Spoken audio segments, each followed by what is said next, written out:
Tucker Thranks, the Red Dragon, the puppet master of this whole organization. And he, in combination with some other person, you learn from the kobolds, although you don't know exactly who it was able to start this whole operation up within these caves. The source of the Red Claw is somewhere past this great red dragon, but he is not too keen on letting you find out where exactly he's getting this Red Claw or how he's making it, and even less so in you stopping him. So, as the party was accosted by him, a great gout of flame was spewed over the party, and they decided to retreat and acquire more help, because there was only 3 of them at the time. But now they've retreated and acquired a 4th person, which should make all of the difference, I hope. As the party has returned, only a few hours later, Tucker Thranks has had time to add a few fortifications, but those that were easily dispatched, just a few more kobold guards were sent out.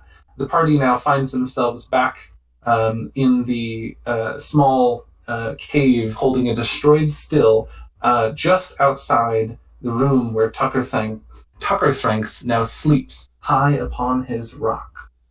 So give me just a moment, and I will move y'all's tokens and your vision. Oh, your vision's already there. I mean, your tokens over to that map.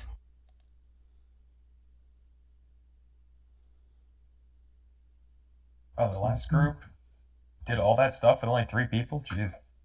It's surprising what you can get done when you only have 3 people to hop between in combat. And as opposed to 7 people. All right. So. Well, I did kill a lot of kobolds and their children. You did. And you almost very nearly died at the hands of a nasty little trap, which was one of my favorites. Almost. And I got a sweet, sweet idol made out of solid gold out of the gig. That is true. You have an idol of what's her name? The dragon Tiamat? goddess. Tiamat. Thank you. Yes, you have a golden statue of Tiamat. All right. Matt, I'm so sorry. I hear you crunching, and I'm so sorry. No, it's okay. It's okay. I have a thing about hearing crunching noises. It's totally fine. It was hearable. I'm sorry. No, it's okay. I feel totally bad. No, you can. I'm sorry. I didn't mean to just call you out like that, but no, you're great. I would call myself out, so you're fine. You're good. But anyway, at the top of the map here, you might need to scroll up, scroll down. I'm not entirely sure, but if you scroll to the top of the map, you should be able to see the scene at hand. A large room filled mostly with lava. A large red dragon sitting on the top of this peak. You can see he has laid down to rest around the lava here, and he has sent you in returning with another party member here have noticed that he sent kobolds to go try and repair the stills, which you very quickly and easily dispatched. But Tucker Thranks now sleeps. Hopefully, he thinks, while his stills are being repaired. As you all are quietly lurking just outside this room, what do you do?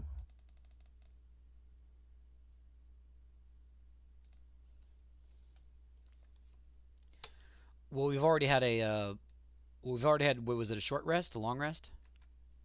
I would say y'all have had a long rest. You're back to 100%. And you've made it here without sustaining any damage or using any resources miraculously. Are we still feared from the other thing that happened last? Okay. You are not. But it has been, we will say it has been a day since then. So everything has been reset. And you have snuck your way back into Tucker Thranks' cavern here. And you can see he is sleeping upon this rock. And let me put a little icon on him to represent that. You all are here in this room to the bottom right of Tucker Thranks. And, there was something else I was going to mention. The stills with the X's on them are still destroyed, so you don't have to worry about those. Still destroyed. Friends. New friends. Hello. I have never... happy to help. Glad to be here. By the way, narrative reason for having new party members.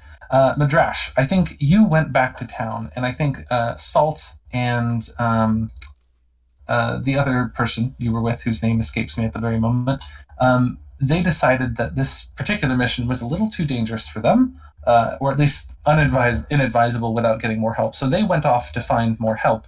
However, you didn't find them coming back in any quick amount of time. But in the meantime, you managed to encounter a small group of adventurers, Pepper, Lut, and Mr. Bones here. And they have agreed to help you slay this dragon, or at least figure out what's going on with him. All right, so I have no idea how long it's going to take the others to get to us. We have to deal with this problem probably now. By the way, there's a dragon in the next room. You didn't tell me there was a dragon. I only heard of kobolds. A dragon, never fought one of those. So Don't we'll worry, I already killed all the kobolds. Yeah, but a dragon. Yeah, just one dragon. Okay. Wait, you're not flammable, are you? I mean, I'm a dwarf, so yeah. Yes. So is he as big as he looks, or is he actually smaller and that's some kind of extra large illusion? I don't know. He's the first dragon I've ever seen. I'm not sure what constitutes as a large dragon. I did piss him off a little, though. Pepper, to answer your question, go ahead and roll, I'm going to say, a history check, or I would also allow Arcana or Animal Handling, any of those three, whichever you're best at.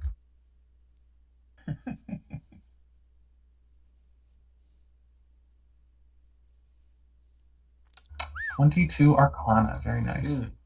Okay, so you would know that red dragons, adult or not, are completely immune to fire. Not even resistant, they are completely immune to fire.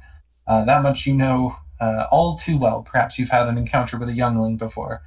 You would also know that adult red dragons have something known as a legendary level of resistance, in that often some of the most powerful spells that are used against them can often fail, even when you would think there was no chance of such a thing.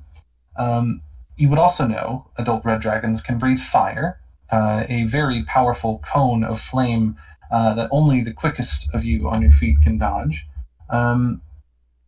Aside from that, having a direct weakness, most likely the easiest way to take down a red dragon would be to catch it unawares. It doesn't have any physical immunities or resistances, though it does have a hard, scaly hide. It is not resistant or immune to physical attacks by any means. Okay. How stealthy are people feeling today? Well, you guys have never met me, but I've been called Batman. Well, me and my friend Salt, we're kind of competing for that. I hear Salt is winning that battle. I have heard different. Well, watch this. And Mr. Bones stays very still. I still see you. I'm waiting. Are we supposed to be looking for something? He continues to stay very still. That's fascinating. Okay, so it's been a day. I don't know if he's expecting us, but I can definitely still smell him in there.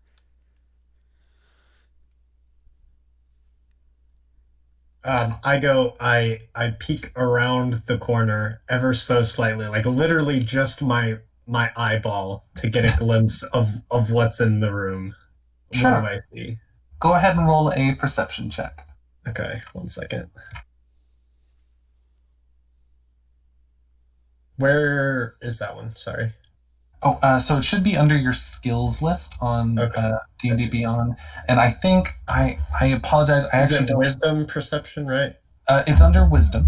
Yeah. And so I am not super versed with how Beyond 20 works. I don't use D&D Beyond all that much, but it's a resource that I have just for those of you who do.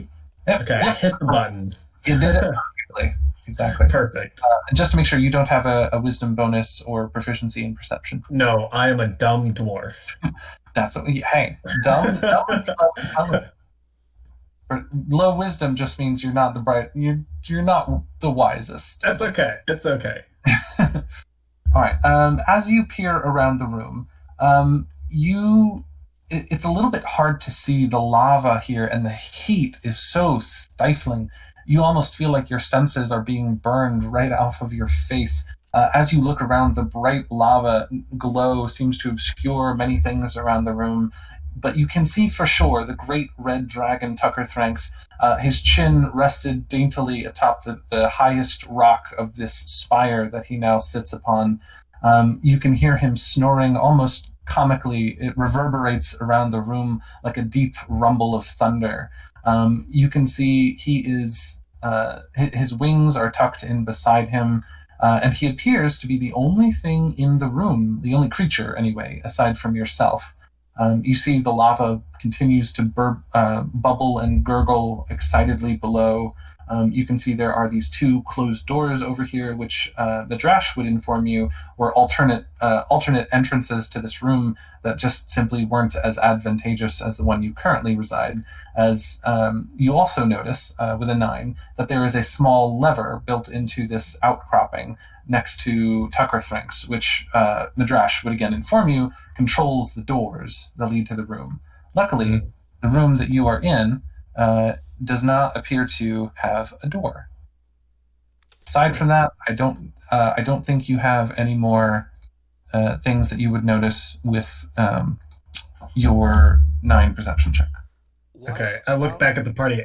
I'm pretty sure I can't really see up there of what's going on. Well, I can tell you that if we go into the door to the south, I think north, south, east, south of the dragon, I'm pretty sure we will be stuck there. I mean, we won't be able to get to him or anything. And I'm not sure if the other way, which we could sneak around possibly, I've seen that door personally. Trust me, that thing is locked up with some kind of magical locking mechanism. I don't know how to crack it. It's a puzzle. Thank you, phantom voice in my head. God.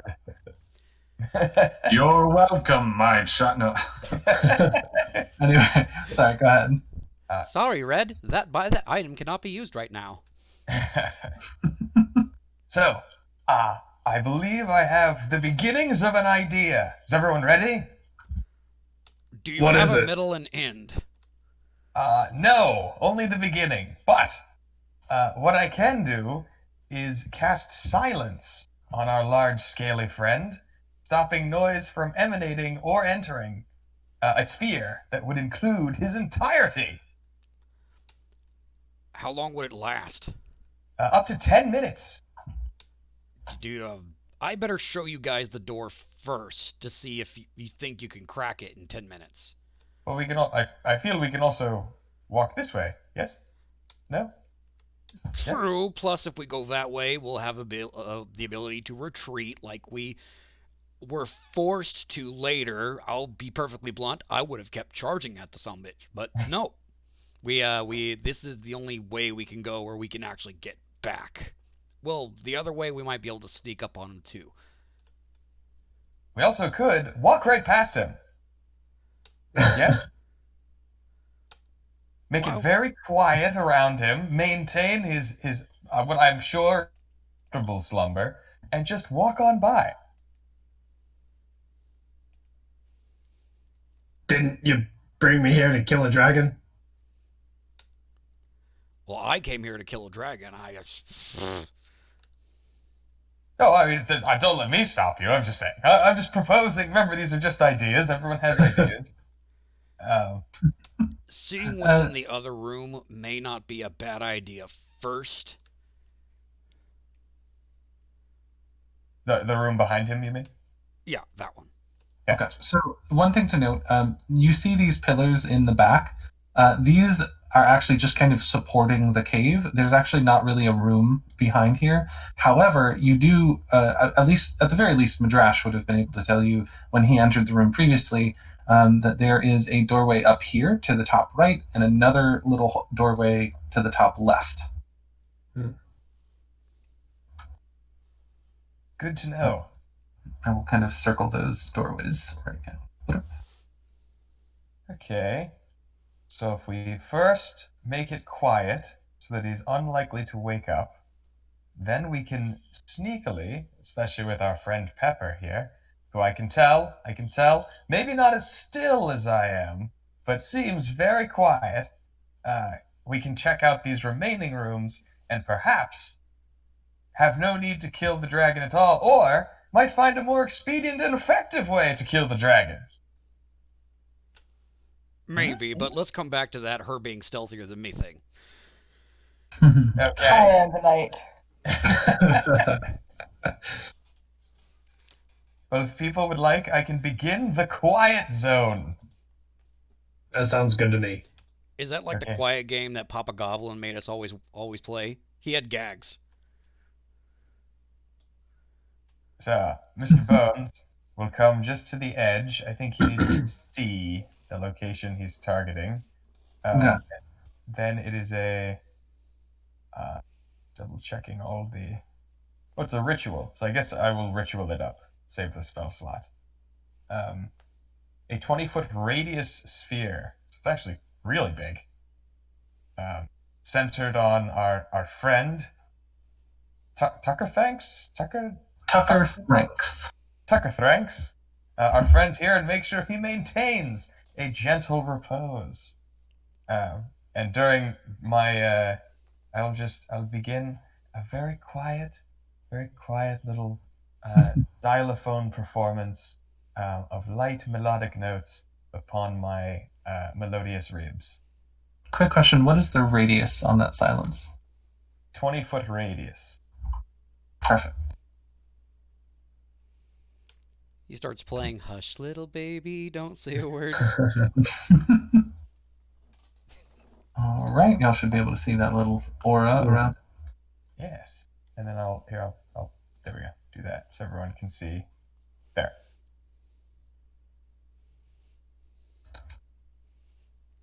Awesome. Okay. So you drop an aura of silence around Tucker Franks, and immediately the cacophonous snoring suddenly goes completely quiet. And all you can hear around this side of the room is the bubbling of the lava below.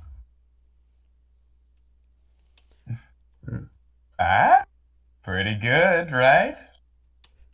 That's pretty good. It'll work. Now That's for great. the You middle guys love and it. end of that plan. Well, I think we can go past him and see those two conveniently purple circled routes, and see what else we can find. Otherwise, it would be very convenient for maintaining some sort of directional flanking, sneak attack style, something brutish like it sounds like you like to do. I do like brutish things. So there's the end. So there's a middle with some searching, and then an end. Now it has 3 parts. Incredible. Now, since we have 2 rooms and 10 minutes, should we split up and search each room or keep the group together? 10 minutes feels a fair time. I think we can stick together. If something's going to mess up, I'm going to mess it up way before 10 minutes. Good, just let us know. Fair enough. All right. So, are you all approaching? And if so, who is approaching first? I'm the only slightly fireproof one, so I'll go first. There you go. And I'm going to say everyone entering the room at this point, go ahead and roll stealth checks. Finally, we'll see who's stealthiest now. You were saying? Oh.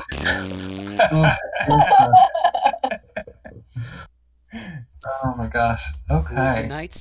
I am the knight.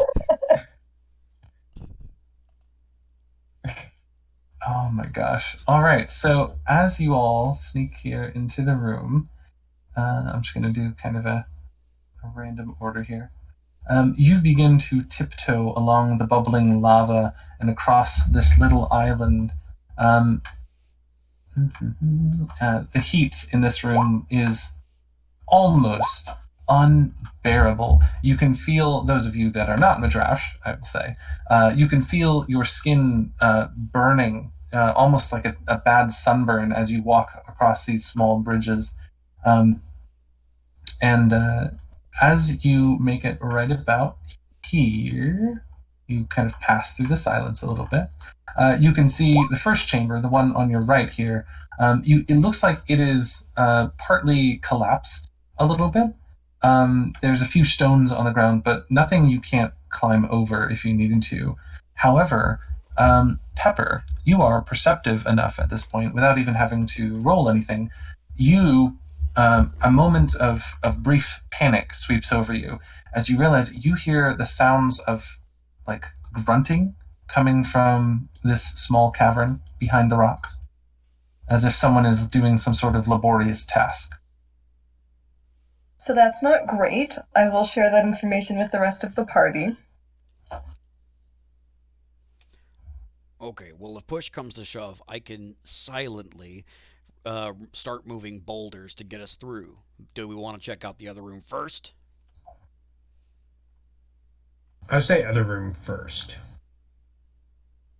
Seems reasonable. All right. You all quietly cut across the room here. Give me just a moment.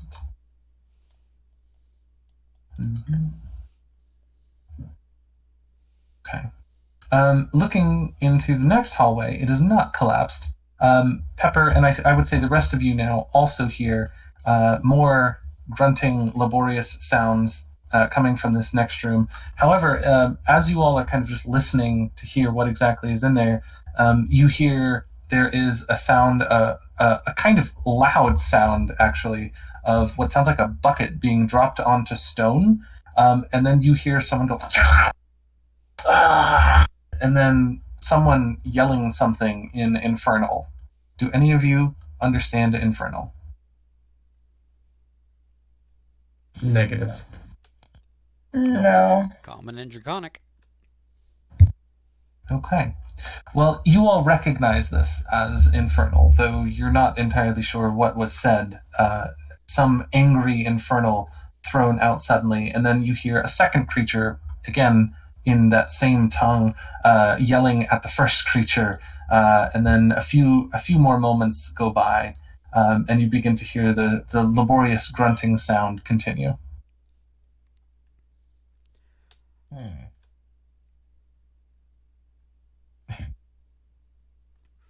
Well, you don't put boulders in front of something you don't want hidden, so we could start with the other room, since obviously the dragon wanted to hide something, but this would be faster. Mr. Bones is just like, like little, making a little gesture forward. He believes in you is the point. That's what he's trying to get across. He would say it, but he can't because, scary dragon. Okay, my vote is the easier path. Yeah, I say easier path as well. Okay. So Medrash and Pepper and Lut and Mr. Bones, you all inch closer to this cave over here. Let me reveal a little bit. Let me get rid of the purple circle real quick.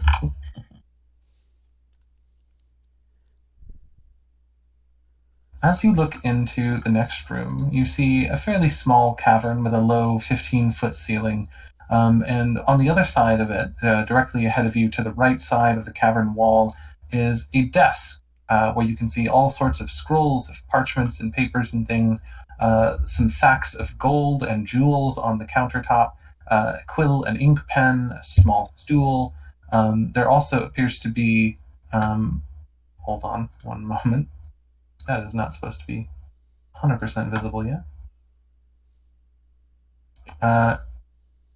You can't fully make it out from this angle, but in a large column of stone in the middle of the room, there is a large safe embedded in the wall. And then as you peer to the left around the corner, give me just a moment here. Heck.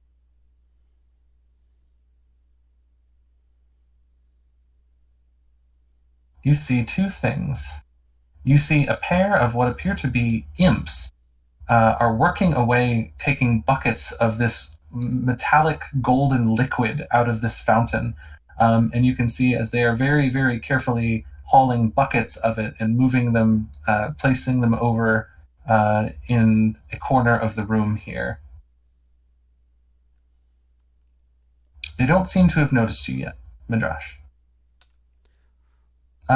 Pepper, with your 15 passive perception, you notice this symbol on the ceiling above the walkway here.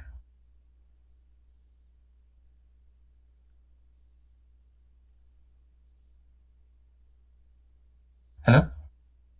What symbol? Oh, sorry. Can you see it on the map right here? You might need to zoom in. Oh my. It looks like it's like almost like an eye or like a hand, kind of, with a dot in the middle. Oh, weird. Okay. Yeah, it kind of looks like an eye with eyelashes only on one side. I will point it out to the group. Do I recognize the symbol? Roll an Arcana check.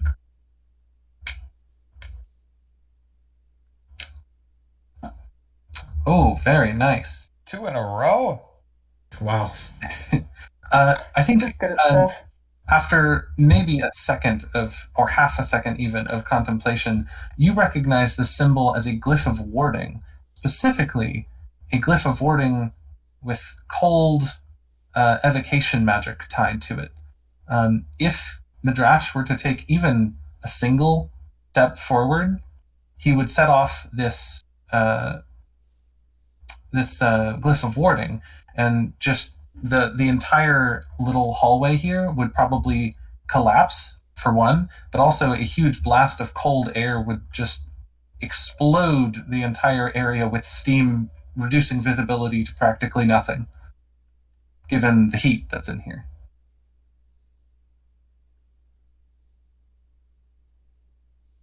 Okay, so let's not go this way. Can you tell if it'll set off if just by stepping on it, or can we just hop over it? It's on the ceiling, actually, about 15 feet above you. You're a magic girl, aren't you? With that 25 Arcana check, Pepper, you would know that walking underneath this, going through this hallway, really in any capacity, without in some way disabling this glyph of warding, would set off the room. Also, I assume y'all are whispering, not to alert the imps, by the way. Oh, yeah. Okay, guys. I'm pretty sure that the other room doesn't have one of these glyphs because of all the rubble. Smart. He's smart. Quick question. Is the safe visible? I know I have it kind of depicted as around the corner here, but I'm just going to say, yes, slightly. You can see the handles of the knob on the front of it, like kind of sticking out around this corner, we'll say. Okay. How, in order of size, how big is it? The safe? Yes. I'm going to say just roll an intelligence check. All right. Go team. Wow. Nice. Oh, wow. Very nice. We're getting all Okay. our good rolls out of the way before we hit the dragon. Based on what you can see about the iron safe right there, it looks to weigh probably about, just based off your cursory glances, it looks to weigh probably about 600 pounds. You can tell it is bolted from the bolted onto the floor, into the floor rather, and it looks to be very, very sturdy. You can see what looks like scratches on its surface that look like dragon claw scratches cutting deep into its into its grooves, as if in the process of opening it, Tucker Thranks probably probably several times that Tucker Thranks has opened it, at least he's scratched it up inadvertently. It is probably about maybe about 6 or 7 feet wide and 10 feet high. Okay. Thank you. That is what I wanted to know. Yes. Absolutely. What do you do? We going back the way we came? Okay. Y'all head into the other door. Okay. So, I will just go ahead and move y'all over this way. How much time has passed? Yeah. Are we keeping track, guys? I'm going to say it's been 2 minutes, so Okay. not that long. As you approach the other side, you see that this side is partly collapsed, but you do also notice there is another rune, a different kind, on the ceiling of this cavern. Pepper, go ahead and roll another Arcana check, but with advantage this time, since you identified the other one perfectly.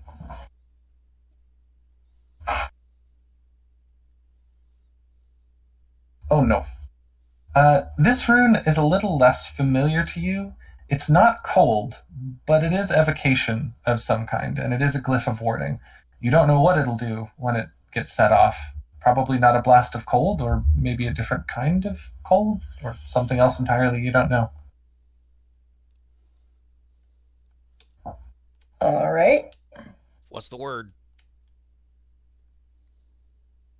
I mean, I will share what I think I know with the group. I'm not sure where we go from here, folks. Well, I can What if- start moving the boulders if we want a better view inside. What if, and you know, here's another beginning of an idea. Maybe you all can help me through the middle and the ending parts again. What if I were to go collect a convenient object and have it walk through the wardings for us? But if it goes off, the dragon would definitely maybe feel something. It might not hear, but it could feel a temperature change. I don't know. Well, that's a good point. That's a good point.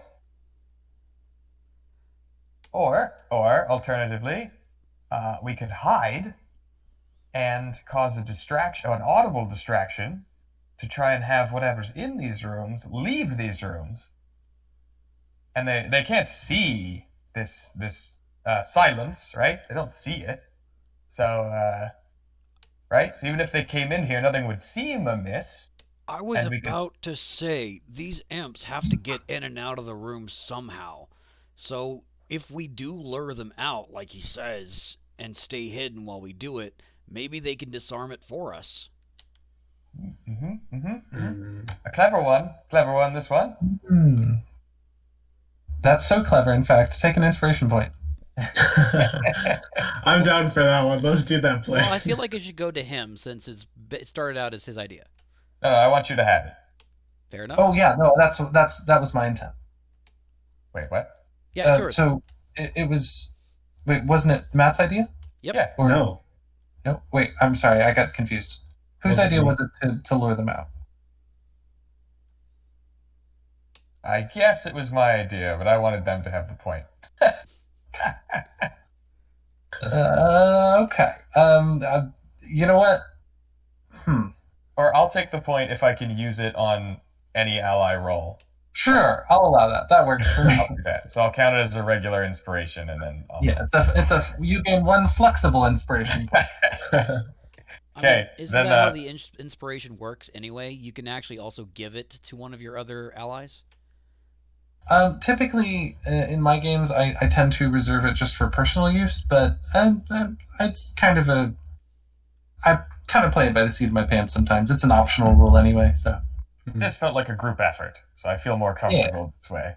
Okay, so Mr. Bones is ready to play his part. He's going to go and collapse at the bottom of this pillar like a desiccated skeleton. Lovely. Wait, we need to hide. Done. Roll a stealth check. I'm gonna say with advantage because it's you're Mr. Bones. Okay. Boom. All right. Okay.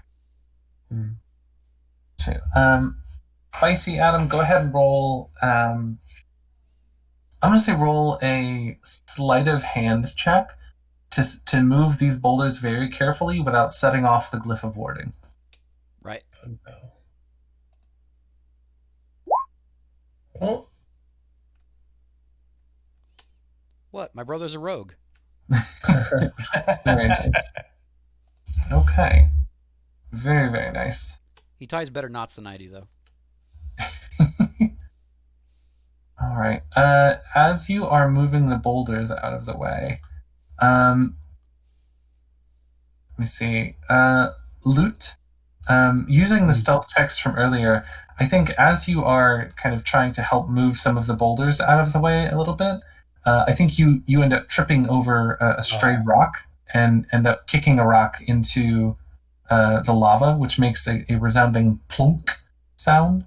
And as soon as that happens, you hear the grunting sounds coming from in here of some creature, presumably imps, doing labor, stop suddenly. And that room over there falls silent. oh.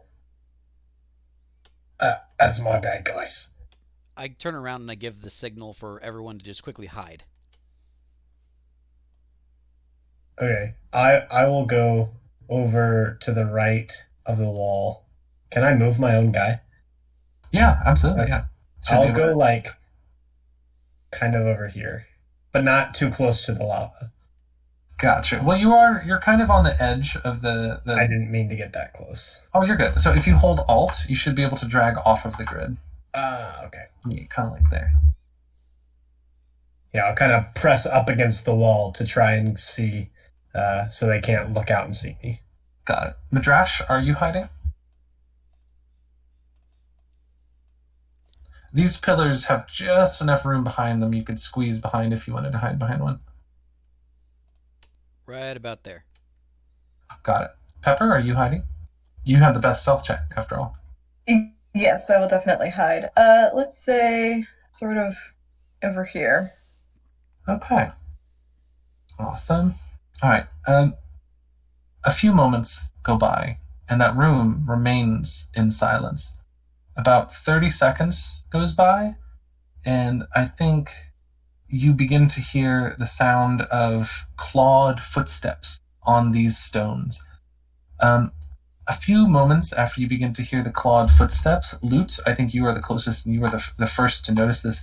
You see the light blue glyph of warding on the ceiling suddenly turn stark gray, and a sound emanates from it for just a moment. And as you are hiding here, go ahead and roll another stealth check, just to see how well you're kind of hidden. Okay. Oh no! I think you see, as you step around this, or as the imp in question steps around this corner, you can see his little clawed feet and imp wings are kind of tucked behind him, or well, his wings are, not his feet. And you can see he is holding a curled iron wand in his right hand and is pointing it at the ward. And he just stops and looks at you, and he's just staring into your eyes, his little beady glowing orange eyes locked with yours. And with his left hand, he points up at the rune and shakes his head.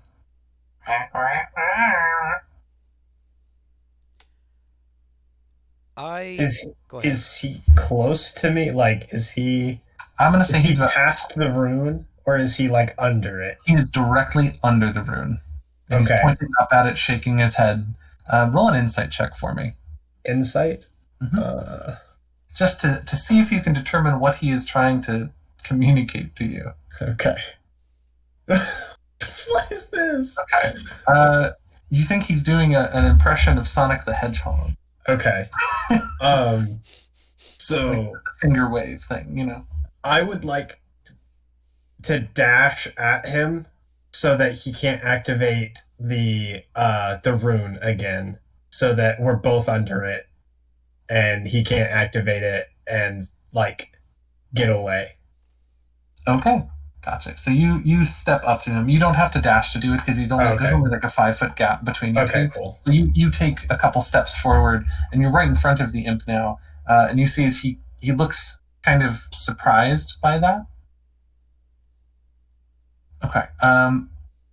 Pepper, I saw your message. What do you mean by goes sideways? How sideways are we talking? How pear-shaped are we talking?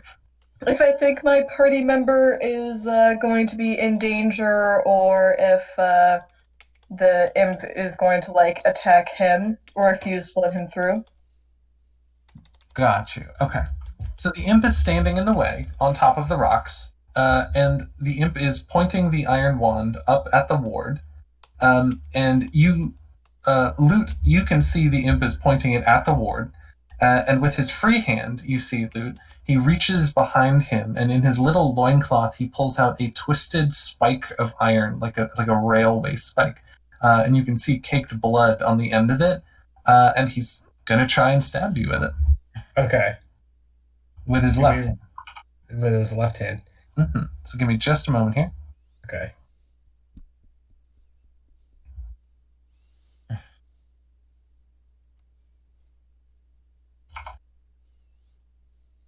Okay. They do hit with an 18.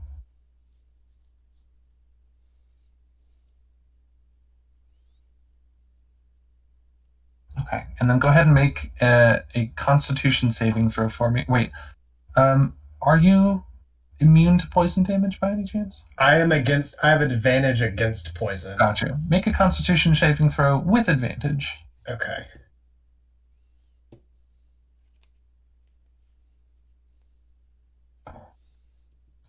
How are they both 11s? Oof. Did I do that right? Yep, you did it right. Okay. You have to get 11 both times. How? Good news though, 11 is the DC, so you're fine. You're not going to take you're going to take half of the poison damage. So give me just a moment here. So this little sneaky little imp reaches at you with his twisted iron spike and just jabs it into your ribs for 6 points of damage, and you feel just a burning pain as you realize now that the caked blood on there is not exactly fresh. And you are going to take, give me just a moment, already factoring in your saving throw there, you're going to take 5 points of poison damage. On top of what I already took? Yes, so a total of 11 points of damage. Okay. And as the iron spike is stabbed into you, the imp removes his hand, leaving the spike in there, and he keeps his hand pointed, or the wand pointed at the glyph, and you see him just with his now free left hand pointing up at the glyph and shaking his head frantically, as if trying to tell you something. Pepper, you and Medrash, I both saw that you had readied actions, or I guess a prepared action there. Although Adam, I didn't see like the condition for that. I guess assuming that was also to go when it goes pear-shaped to run straight at the imp and grapple it, wand and all. Well, I was going to wait until the two engaged each other and he was distracted. I'm already stealthed, so I knew I could catch him unawares.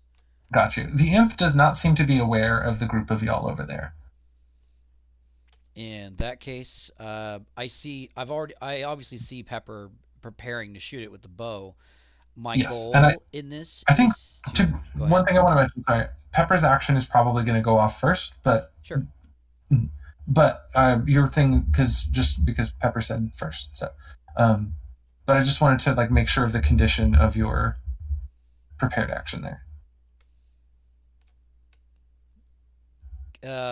Basically, I was just going to wait for them to engage each other, and if Pepper goes first, then that happens first. But as soon as that's out of the way, I wanted to run full sprint at the imp to grab it, wand and all, because I really want the wand. Okay. Got it. Okay. Pepper, go ahead and roll your attack roll with advantage because the imp is surprised by you. nice. Okay. That is a hit. So go ahead and roll that damage. Nice. And sneak attack damage. Nice. Okay. So 11. Okay. This is interesting. Medrash, you are about to dash at the imp and try and grab the wand out of his hand. But I'm going to say, like, you get about right here, and an arrow flies right between the eyes of the imp, and you see its body begin to just go collapse limp right in front of Loot. Can I do something right now, or? I'm sorry. What would you like to do? Grab the wand and point it at the ceiling. I think Medrash had the ready to action before you, so I'm going to give Medrash the opportunity to take a ready action there first. Fair. I'll have you go. Medrash, roll a dexterity check to see if you can grab that wand before it points away from the rune.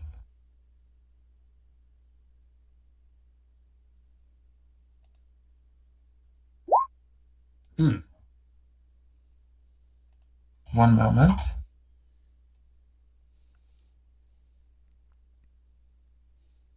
Okay.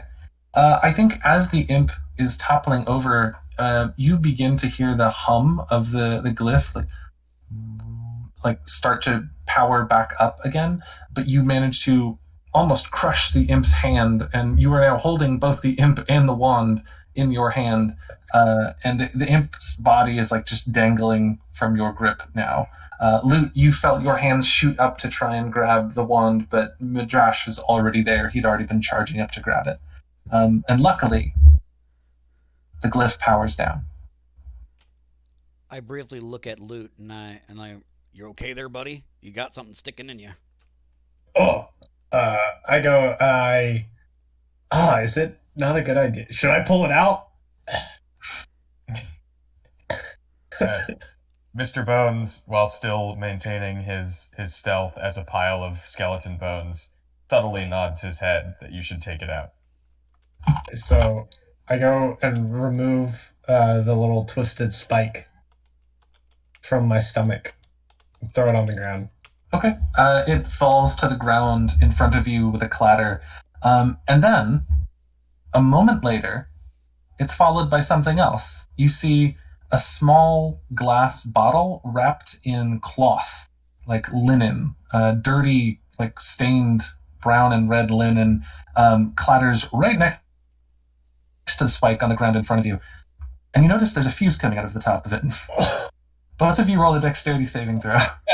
Oh, crumbs.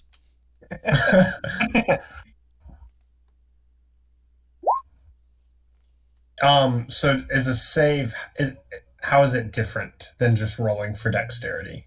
So dexterity under saving throws. Okay, sorry. Yeah. Oh, you're good. Now. You are there. Now, before we get into whether or not you make these, I do want to say I want to give both of you the option to not try to dodge this. It's always an option, but I'm just making clear that this is an option in case you want to keep that one pointed, Medrash. You could just take it.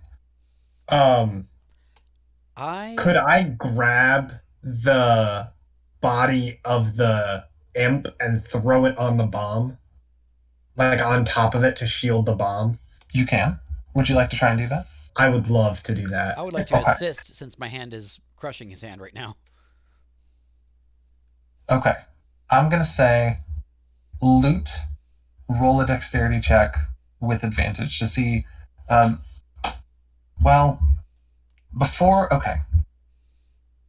I'm going to say, Loot, I'm going to give you advantage on your dexterity save. Okay. So roll a dexterity save one more time here. Okay. I think that's the best way to handle this. Also, I don't know how this plays in, but it says under saving throws, advantage on dex against effects that you can see while not blinded, deafened, or incapacitated. Oh, gotcha. Yeah, then you would already have advantage here. Okay, cool. I was just making sure that's how that worked. Yeah, absolutely. Oof. Yikes. Okay. Well, you know what? I think that's just how the cookie crumbles. Loot, Medrash, you both shove the body down very quickly towards the small bottle that has tumbled out from the rocks or not between your feet, but like right in front of you. And as you are trying to shove the body down, there is an explosion. It goes off. You weren't quite able to get it in time. Give me just a moment.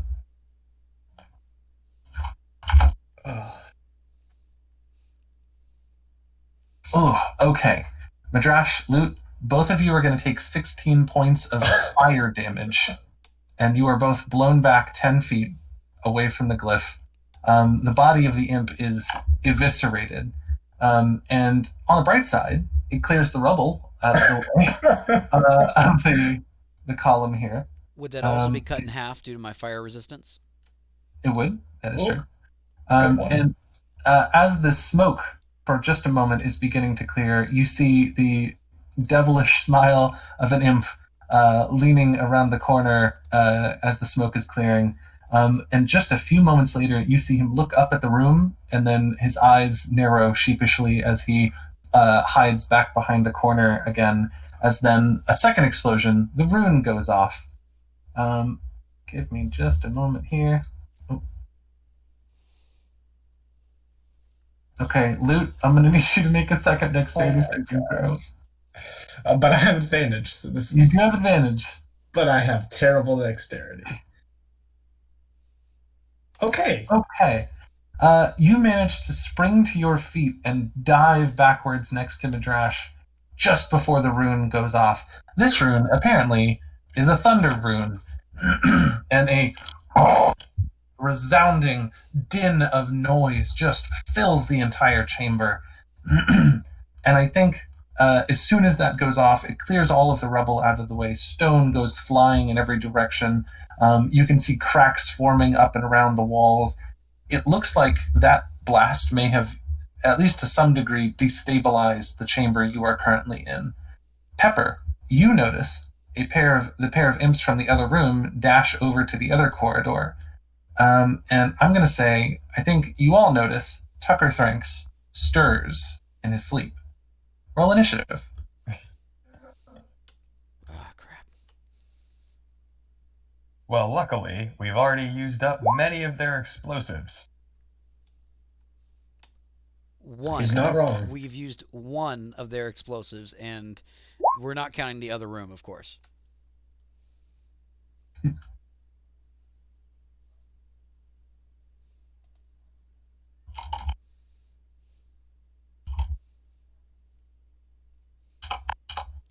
It's days like this I'm really glad I don't have any meat, just bones. And I can't tell you how awesome it's been to have fire resistance throughout this whole entire thing. Did Violet tell you guys about what happened just to get into this room for me? No. They tried. A couple of kobolds tried locking me in a room with a couple of fire elementals. Oh, wow. Mm-hmm. It basically, iron doors slammed down, and it turned the chamber into an oven. But luckily, through a series of strength checks, they were able to force the door open, and he was able to get out. But yeah, anybody else would have taken a ton of damage. Okay. I think the only initiative I'm missing is Loot. But oh yeah, gotcha. I see you rolled 19 there. Yeah. Awesome. Just a little tip for the future. If you have your token selected when you roll initiative, it'll automatically add it in. Oh, okay. Sweet. Just for next time. Cool. All right. Medrash, you're up first. What do you do? Well, first, I'm going to give everyone the signal to hide again. And then if my stealth is no longer in place, which I don't think it is, I think I would have to, I'm going to re-roll. I'm going to take the hide action myself. Gotcha. All right. And where are you hiding? Behind this pillar over here where I was before. This one? Awesome.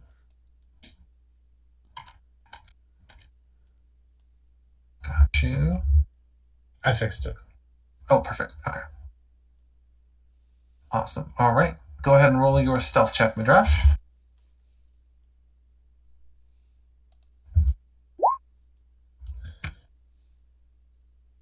Very nice. Very nice. All right. So you hide as your action. Do you want to do anything else? I do pull out both of my. I have the wand still in my hand, don't I? You do. You also have a few imp fingers in your hand. I'm going to say you have 4 imp fingers in your hand. In that case, before pulling out both my axes, I will toss the wand, fingers and all, towards Pepper's feet. Okay. Pepper, the wand clatters at your feet. You can see it looks like a twisted, almost like a vine of iron that comes up to a point with a single shard of ruby embedded in the tip. Ooh. Mm-hmm. When you hold it, it almost seems to wrap around your hand like the pommel of a rapier. Or the guard of a rapier, rather. Cool. Yeah. All right. Anything else, Medrash? Nope. I stay hidden, and that's it for now. All right. This imp over here is going to give me just a moment.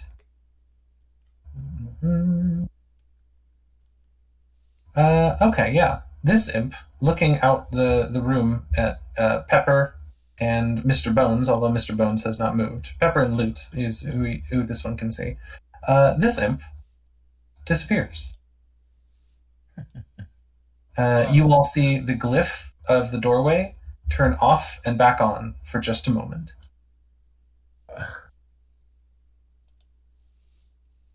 And then we go to the imp over here's turn. This imp is going to disappear into the room. And then we go to Loot. Okay. At least one imp is stuck in that other room, thanks to the rune. Well, one's invisible in here with us. I will kind of go over to the. I don't know how far I'm allowed to move. What is your? Oh, okay. So you're a dwarf, right? Yes. So by default, your movement speed is 25 feet. But I think as a barbarian, you gain additional movement speed. Okay. Give me just a moment. What is your barbarian subclass? It's the Totem of the Bear one. Totem of the Bear. Very nice. Give me just a moment here. Okay, yeah. So at 5th level, you get fast movement. Got you. So you should have a movement speed of 35 feet. Does that sound right? I believe so. Yeah. Could I make my way over kind of to the side of Pepper, so we're all kind of grouped up again? Yes. So one thing about Roll20, if you look on the left side, there's a whole bunch of tools over there. There's one that looks like a circle with like a ruler coming out of it. That is actually like a measurement tool that lets you measure distances. And you can even right-click to kind of set like waypoints. Okay. Yeah. Cool. So yeah, I can make it. Oh yeah, and then you should be able to just click and drag your token to where you want to go. And if you're looking at a grid screen, then each square would be about 5 feet. Okay. Yes. Let me increase the visibility of the grid here just to make it a bit easier. Ooh. Nice. Cool. Yeah.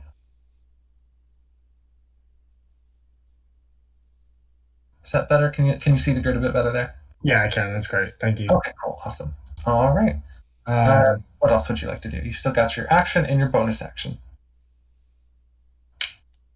And 10 feet of movement. I'm trying to think. Would it be... It wouldn't be smart to rage right now because I'm not like currently fighting. Right. So you could rage right now, but when you are raging, you lose your rage. You drop out of it if you don't attack someone or get attacked by someone. You don't have to hit or be hit necessarily, but someone has to try and hit you, or you have to try and hit them.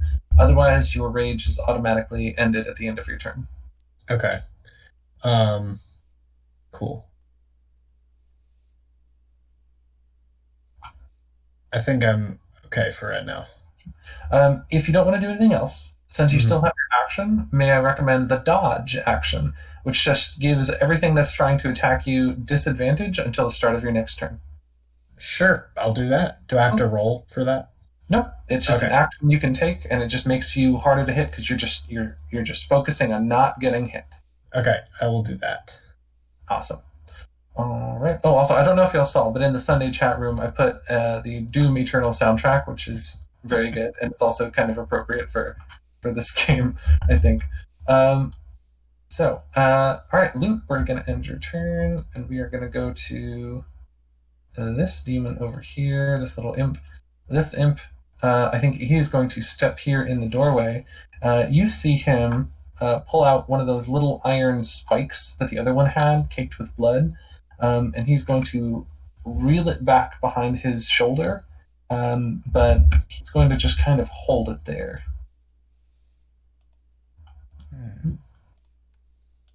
And then we are going to go to another imp that is not seen, and then we go to Pepper. Okay. So stealth has been working out real well for me. You are hidden currently. So I'm just gonna keep doing that, and I guess go for the imp that I can see over here with my short bow. Nice. That's a hit. That's 2 hits. Okay. Sharpshooter Pepper. Awesome. And that will be with the sneak attack damage. Awesome. Another 11. Very nice. And then I will hide again. Gotcha. Give me just a moment. I believe it's worth noting your sneak attack damage, as calculated by your weapon, it should be 4d6. It's calculating it as 2d6. I think you're multi-classed, though. Oh, are you multi-classed? Yeah, Yeah. How many rogue levels do you have? 4. Oh, gotcha. Then, yeah, that's correct then. Gotcha. Never mind. Yeah. Got it. Okay. All right. So roll the damage for the second attack. Oh wait, no, you were just making one attack, right? Sorry. Yes, this one. Yeah. With advantage, yeah. 8, 9, 10, 11. All right. Yeah, this imp is dead. Would you like to describe how it dies? It never saw the arrow coming. It was just sort of looking off to the side when all of a sudden this mystery arrow came from absolutely nowhere, pierced it through the heart, and it just sort of like spins in a circle and falls over. Nice. You see its little iron spike that was in its hand just clatter to the ground helplessly as the light leaves its eyes. Lovely. Anything else on your turn? No. All right, Mr. Bones. Okay. All right, I have a plan. Oh, wait, let me double check. Just the last. I need to check for the creation thing. Yes, it's just as an action. All right, great. So, I probably can't do that while hidden, though. Sounds like you have a beginning and a middle of a plan. That is very true. Very true. Are there any objects? I'm trying to find an object to animate. There are some various bones lying around the room. The best I can come up with so far is that safe, but it's bolted down. Is the problem? It is bolted. The desk, maybe? Oh, that is a desk. There's a desk over there. It's a heavy oaken desk. Okay. All right. One of the bulgers, perhaps? Okay. I have a different idea. This may work better for the moment. So, creature of my choice that can hear me. I need not see it. So Okay. I would like to cast Dissonant Whispers on the invisible kobold. Gotcha. Give me just a moment here. Just measuring distance. Okay. What is the range on that ability? Oh, 60 feet. I see it. Got it. Yeah. Okay.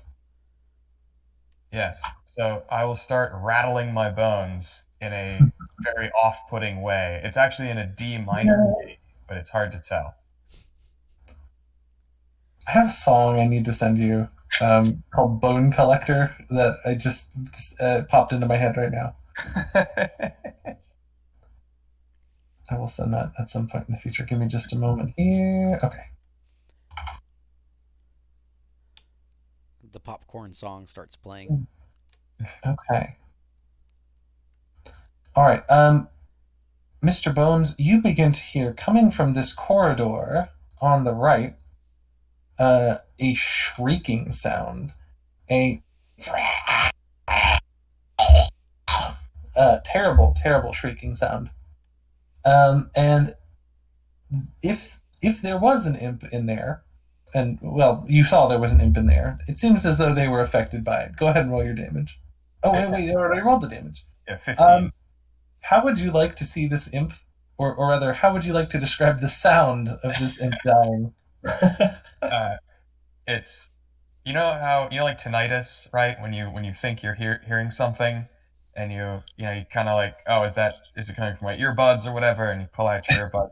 So I imagine that the imp is, you hear some kind of sound of confusion, and then a rising sound of panic, and then some amount of brief infernal screaming, and then probably some gurgling of some kind, and then a thud. Nice. Yeah. I love it. You made his brain explode. With music. Give me just a moment. We're about to blow your minds with rock. Rock and bone in this case, I suppose. All right. So it would appear that all of the imps that you can see have been dispatched, and one that you cannot has been dispatched. But you do know, all of you, you saw one of them turn invisible, and you don't know where it is. Anything else on your turn, Mr. Bones?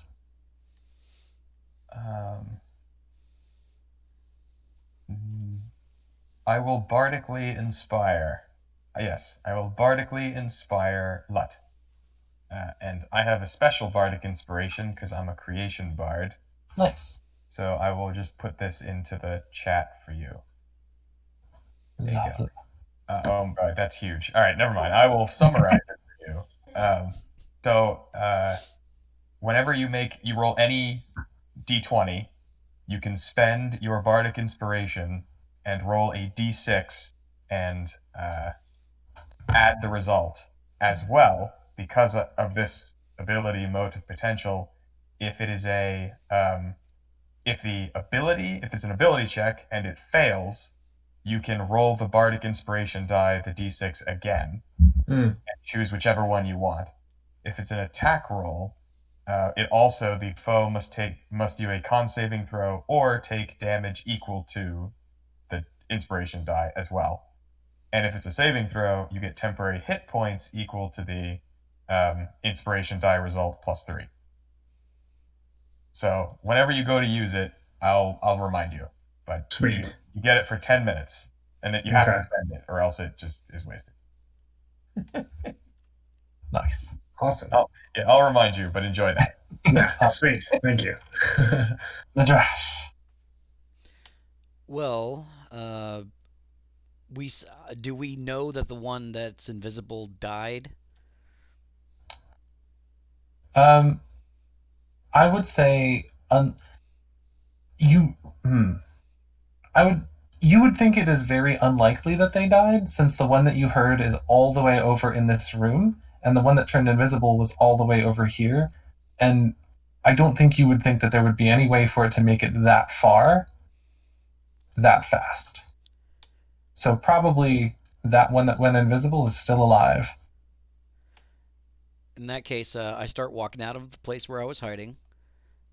And as I'm passing by Mr. Bones, I pat him on the shoulder, saying, "That'll do, Mr. Bones, that'll do."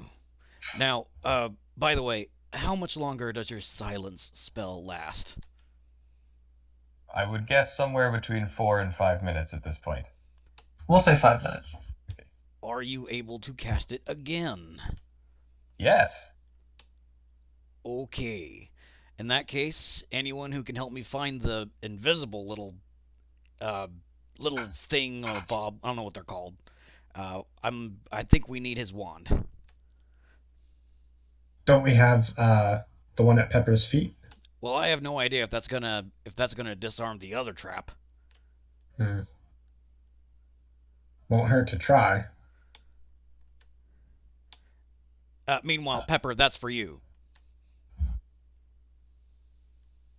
I'm sorry, what?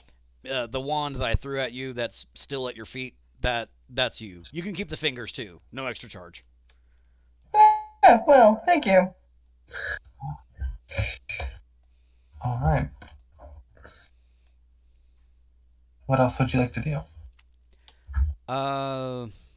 Since talking is a free action. I can't think. We're not still in combat, are we? We are. Oh. In that case, I would like to signal Pepper to disarm the other room so we can go after that other. Are we in combat with the dragon, or are we in combat with the imps? The invisible imp that is still in the room. You don't know where it is. Can I roll investigation or perception to see if I can spot any moving rocks or anything like that? Perception would be the thing. I would like to do that then. Sounds good.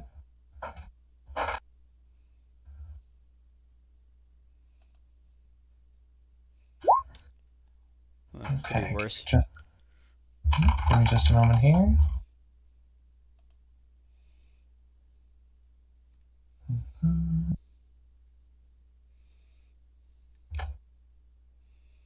You look around the room, but you can't quite see any sign of that imp. The last you saw, it was right here, where the other one is now dead, and it turned invisible. You saw the glyph of warding turn off for just a moment, which leads you to believe it probably has another wand, and then it turned back on again. So it's probably somewhere in the room here, but you have no idea where. In that case, I'm going to finish my movement, come into the middle of the room, and make myself as inviting a target as possible. Lovely. Okay. And that's and then I'll hold my actual action until something attacks me. Got it.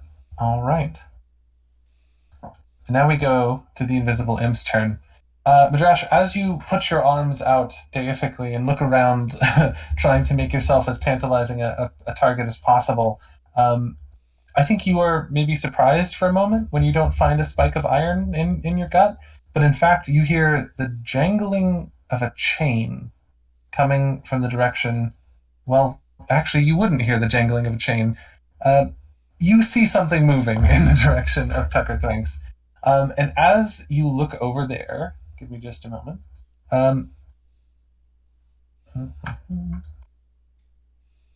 You see the imp suddenly appear, standing next to Tucker Thanks.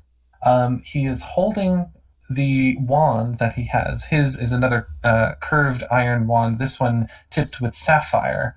It is pointed at Tucker Thanks' back, where you can see has suddenly appeared a large iron chain that is wrapped 4 times around Tucker Thanks' neck that was previously invisible, suddenly appears in a burst of fire. You can see the chain extends all the way out from Tucker Thanks' neck and into the hands of this little imp, and the imp pulls with all of his strength on Tucker Thanks' neck, and Tucker Thanks rears backwards, his head whipping with the force of it, instantly awakens. In response to that, can I throw one of my axes directly at the imp? Do you have an ability that lets you do that as a reaction? Not as a reaction, no. Okay, then unfortunately, we're still in initiative at the moment. Right. But you see, as the imp pulls on this infernal chain that is now visible, wrapped around Tucker Thranks' neck. Tucker Thranks awakens, and you see as he turns and looks around to look at the imp, and then sees. Well, let me roll a perception check to see how many of you he sees. And I am no longer stealthed. No, you're not. He sees all of you. Okay. Even Mr. Bones, unfortunately, he realizes you are not a real skeleton. He doesn't remember killing you.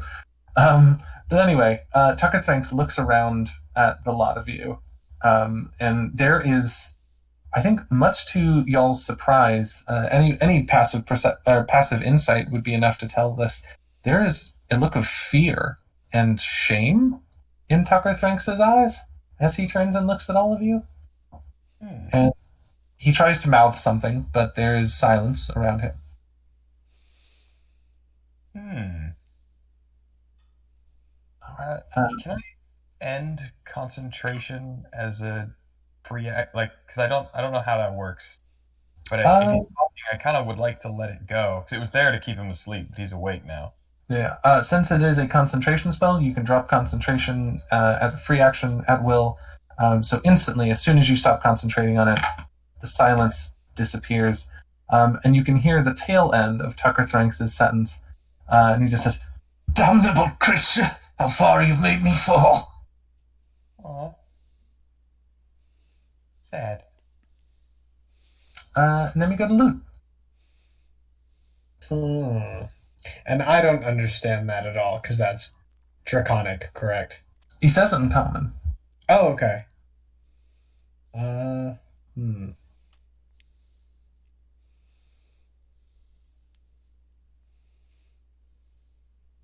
See, I don't want to get close to the dragon.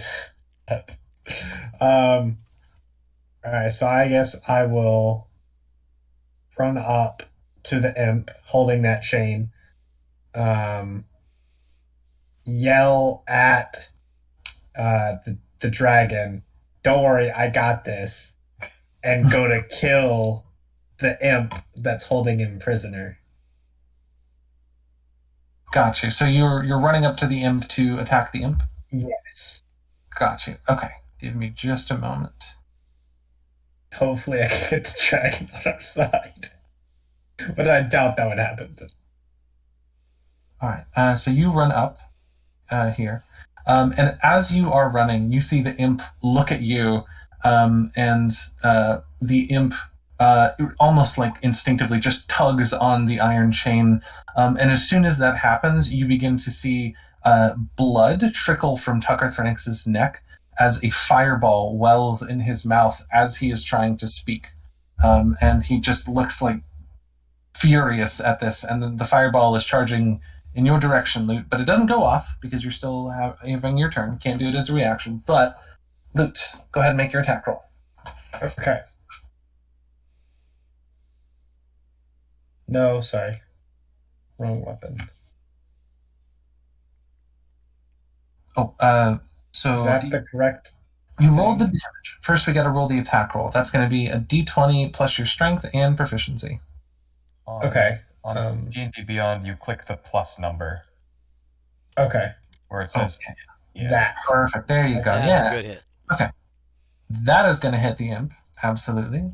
So do I re-roll the damage? We'll go with the first one, with the 7 for the great axe. Since you already rolled it, you're good. You slash into the imp, and 7 points of damage takes his left arm off, but one hand is still held tightly onto the chain. A hissing comes from the imp's mouth as his left arm flops onto the ground. Anything else on your turn? And as a bonus action, I would like to rage. Okay. You have raged. Okay, sweet. Does your rage take any particular form? So I can roleplay this, right? Yeah, absolutely, please. All right, sweet. So as I rage, I kind of like stretch out a little bit and bang on my chest, and then get ready to swing again whenever I can. So I'm kind of in an attack stance. Gotcha. Okay, give me just a moment.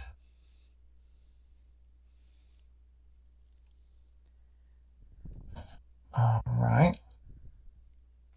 So while raging, you have resistance to all damage except psychic damage Mm-hmm. because of your bear totem. Lovely. All right. Anything else on your turn? I believe that's all I can do, correct? Got it. Yep. Sweet. Then we go to Pepper. Okay, I guess I will use my short bow again on the little imp, see if that can finish him off. Got you. Ooh, that is going to hit. Okay.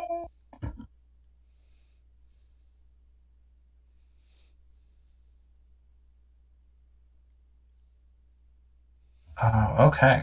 How would you like the imp to die? Aw. Let's do it the same as the other one, where they have no idea where it's coming from. I am too sneaky, I am the knight, and just out of nowhere, this arrow comes flying out and pierces the imp so that it dies very suddenly and painlessly.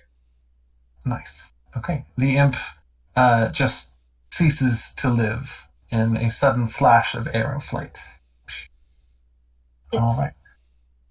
And unfortunately, we are still in combat at the moment.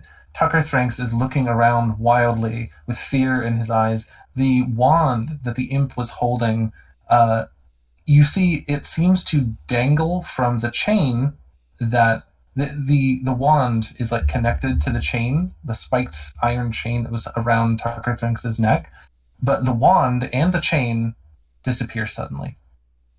Tucker Thranks still is rearing back, clearly in pain, blood dripping from his neck from invisible spikes in a now invisible chain, and a fireball is still welling up in his mouth. Anything else in your turn, Pepper? No. All right, Mr. Bones. Okay, the fireball seems to be the first problem to deal with.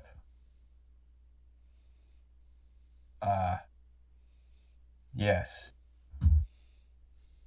So many things that won't help. I've been looking at many things that don't help. Okay, I got one thing that can help. So first, Mr. Bones is going to go over here, and he's going to do his performance of creation, which I will put in the chat. There you go, so everyone can see what that is. Very nice. And he's going to create a large, I guess we'll go with a huge, thick ceramic bowl in front of the dragon. Or large, sorry, not huge, large. Okay. Gotcha. The hope being that I have a large heat-resistant object to contain the fireball, and I guess I'll place it approximately. I mean, I'm trying to block the cone that he's gonna make, so like over there somewhere. Gotcha. Give me just a moment here. That's fine. And then because I have to do it within 10 feet of me, so I get up and go over there. You now have control of this large bowl. Oh no, this is just the creation part. I don't get the. It's not dancing yet. No. I've given you control of the token. Oh, I see. Okay. Where you please. Cool. Yeah, I'm trying to defend my new friends here. Let's try and smidge it there, and then I'll go behind this pillar. Got it. Big thumbs ups to everyone from behind the pillar. Oh Lord. Well, at least the two people not behind the pillar have resistance to fire damage at the moment. And that's it. Oh, and then I guess I'll call out. What's it? I'm gonna pronounce this correctly one of these days. Tucker Thranks. Yes. Perfect. There we go. Yay there, Tucker Thranks. Who else is hurting you, you poor magnificent scaly beast? We are here to stem the flow of evil from this place, not slay some wayward soul. And then, now that he's sounded very brave and bold, he's going to go hide behind this column. Okay. Roll a persuasion check. Okie dokie.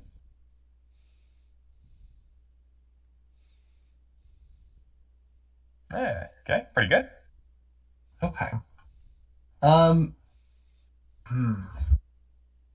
me roll a thing. Okay. He doesn't seem to take your comment the way you intended, and in fact, he seems to take it as mockery, and his eyes narrow in your direction as you disappear once again behind the pillar. That is a problem Mr. Bones has had many times. Got it. All right, that's it from Okay, cool. Medrash. Well, he's no longer on a chain, right? You do not see the chain.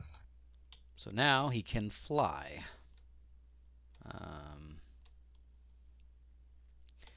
I do make a break for the imp that's on the ground, that's laying dead on the ground. The wand, you said did it disintegrate? The wand seemed to disappear along with the chain. That means it no longer. Okay, never mind then. I was going to make a grab for the other wand to toss it to Pepper.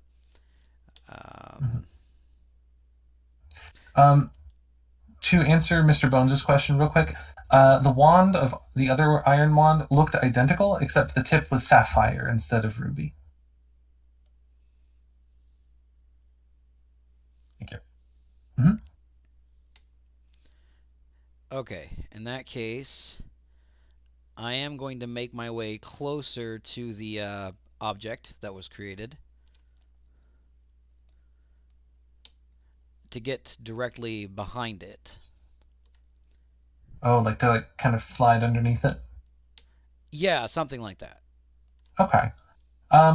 Mr. Bones, how, I guess to understand the construction of the bowl that you've created, how high off the ground would it be? So it would be on the ground, but it would be a large size object. Okay, so it got it. would be approximately 10 feet in diameter as a large, very thick, heavy ceramic bowl. Got it. Medrash, I will let you try and hide underneath this. Oh, but it's gonna... one question though. Yes. And this is more to the person who created it. How tall is the object?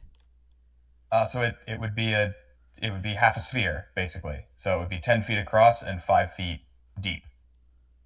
Gotcha, yeah.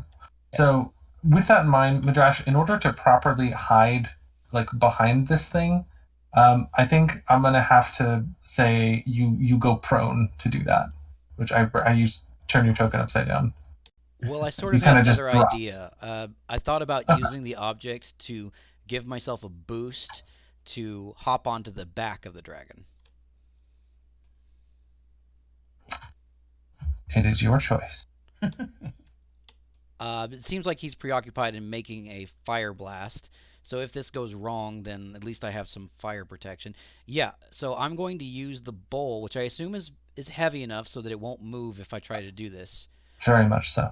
And I will I'll step onto the edge of the bowl, hop onto the other edge opposite to it, to leap onto the back of the dragon before he's done finishing his fire blast. Okay. I'm going to say to do this, I think because his head is already bowed some, I think this is more an acrobatic feat than an athletic feat. It's not necessarily height that you're going for, but accuracy. So go ahead and roll an acrobatics check. Some inspiration would have been great for this.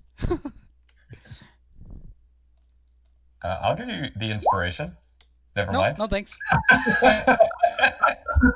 You spoke just a moment too soon, but it's fine. You can hold on to it. I am Batman. You do a twisting like double helix flip over the dragon, and you grab firmly onto his two coiled horns, reeling his head backwards just as the fireball was about to escape his toothy maw. And I'm going to say, roll a strength check. Or, you know what, athletics is fine. Just to see how much control you have at the moment. All right. Athletics. You said athletics, right? Yes. Okay.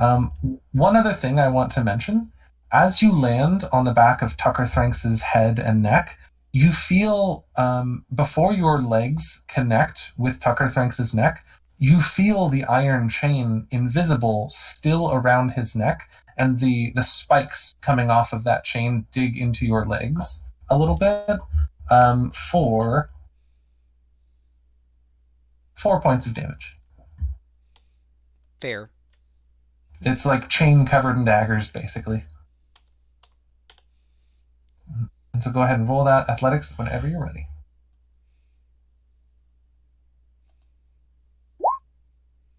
Nice. Okay. With that, you are able to maintain his head being forcefully aimed upwards.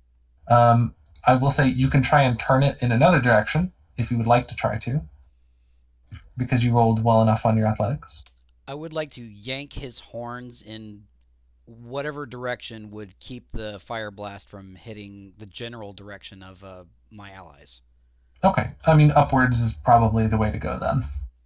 Upwards it is. Gotcha. I All right. rear forward, and then I lean back as hard as I can, and I yank his horns with all my might. Gotcha. You yank his horns backwards. Anything else on your turn? I do yell out, "Yeehaw!" Oh, geez. Can I put the silence back up? On your turn, you could cast Oh, it. I'm just kidding. Oh, I got No, you. you stand there and you take it. They keep yeehawing. Nice. You know what, Medrash, take an inspiration die for hopping upon the dragon's back, but also the yeehaw. Okay. It now goes to Tucker Thranks' turn. Tucker Thranks, the fireball in his mouth erupts outwards in a massive cone of fire. It is aimed at no one, though. It is aimed at the ceiling, and you all see just char and ash and like bits of rock come down from the ceiling and just rain down harmlessly upon all of you as basically an umbrella of fire opens above you. And Tucker Thranks' head remains in control of the Drash for the moment, but he's actually going to roll to wrestle back a little bit. Go ahead and roll another athletics check, Medrash, to maintain this grapple. Right.